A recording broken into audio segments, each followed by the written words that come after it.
السلام علیکم ناظرین، میں محمد اسلم حسین سیاست کی خبروں میں آپ سب کا استقبال کرتا ہوں۔ اتوار کی صبح 182 ہندوستانی شہریوں کو لے کر ایک خصوصی پرواز بخارسٹ رومانیہ سے ممبئی پہنچا ہے۔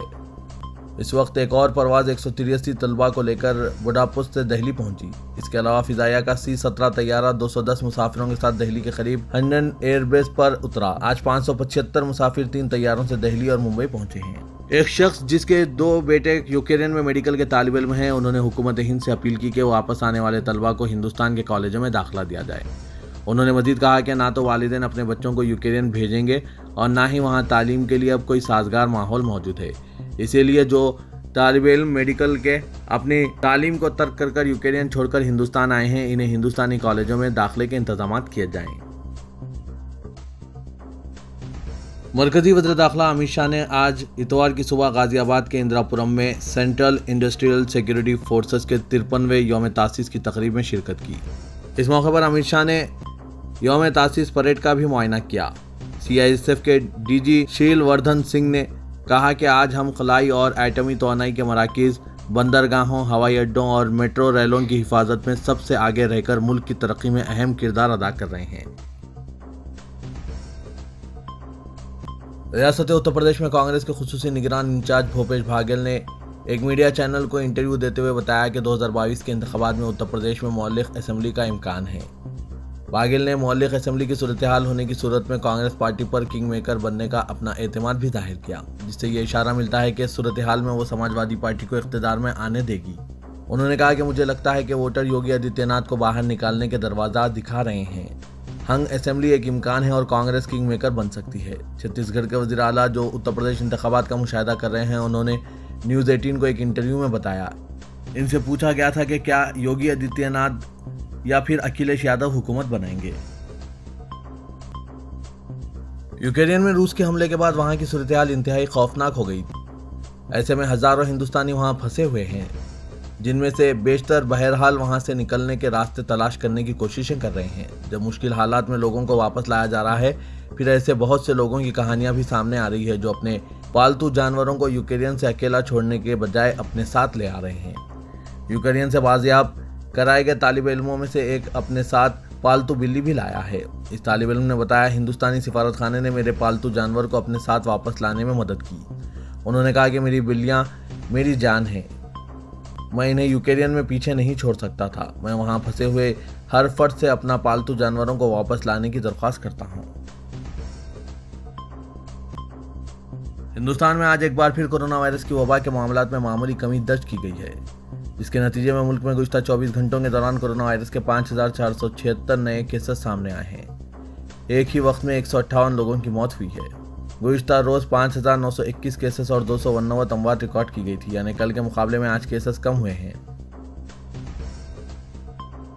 ہندوستان نے کہا ہے کہ اس نے کئی ذرائع کے توسط سے روس اور یوکرین کی حکومتوں پر فوری جنگ بندی پر زور دیا تاکہ مشرقی یوکرین کے شہر سومی میں پھنسے ہوئے ہندوستانی طلباء کے لیے محفوظ راہداری تیار کی جا سکے۔ وزارت خارجہ کے ترجمان آنندم باگچی نے کہا کہ طلباء کو مشورہ دیا گیا ہے کہ وہ احتیاطی اقدامات کریں، مثلاً شیلٹرز کے اندر ہی رہیں اور غیر ضروری جوخم لینے سے گریز کریں۔ حکومت ان کے تعلق سے انتہائی فکر مند ہے۔ انہوں نے سومی میں پھنسے ہوئے ہندوستانی طلباء کی تعداد تقریباً 700 بتائی تھی۔ یہ شہر روسی سرحد سے تقریباً 60 کلومیٹر دور ہے۔ طلباء نے ہنگامی پیامات روانہ کرتے ہوئے سوشل میڈیا پلیٹ فارمز پر ویڈیوز پوسٹ کیے تھے اور جنگ زدہ علاقے سے ان کے ہنگامی انخلاء کی درخواست کی تھی۔ ان کے شہر میں شدید لڑائی ہو رہی ہے اور فضائی حملے کیے جا رہے ہیں۔ باگچی نے کہا کہ ہمیں یوکرین کے سومی میں پھنسے ہوئے ہندوستانی طلباء کے تعلق سے شدید تشویش ہے۔ مہاراشٹر کے وزیر نواب ملک کے خلاف غلط طریقے سے اور سیاسی مقاصد کے ساتھ کارروائی کی گئی ہے۔ انہیں اور ان کے اہل خانہ کو قصداً پریشان کیا جا رہا ہے، لیکن اس طرح کی اونچی سیاست کے خلاف ہم جدوجہد کرتے رہیں گے۔ اس موقف کا اظہار NCP کے قومی سربراہ شرد پوار نے ایک پریس کانفرنس میں کیا۔ پوار نے کہا کہ BJP کی جانب سے نواب ملک کو وزارت سے برطرف کرنے کا مطالبہ کیا جا رہا ہے، لیکن سوال یہ پیدا ہوتا ہے کہ کیا محض اس لیے انہیں وزارت سے برطرف کر دیا جائے کہ انہیں گرفتار کیا گیا ہے۔ شرد پوار نے مزید کہا کہ نواب ملک گزشتہ 20 سال سے رکن اسمبلی ہے، لیکن اس دوران کبھی ایسی صورتحال نظر نہیں آئی جس طرح آج نظر آ رہی ہے۔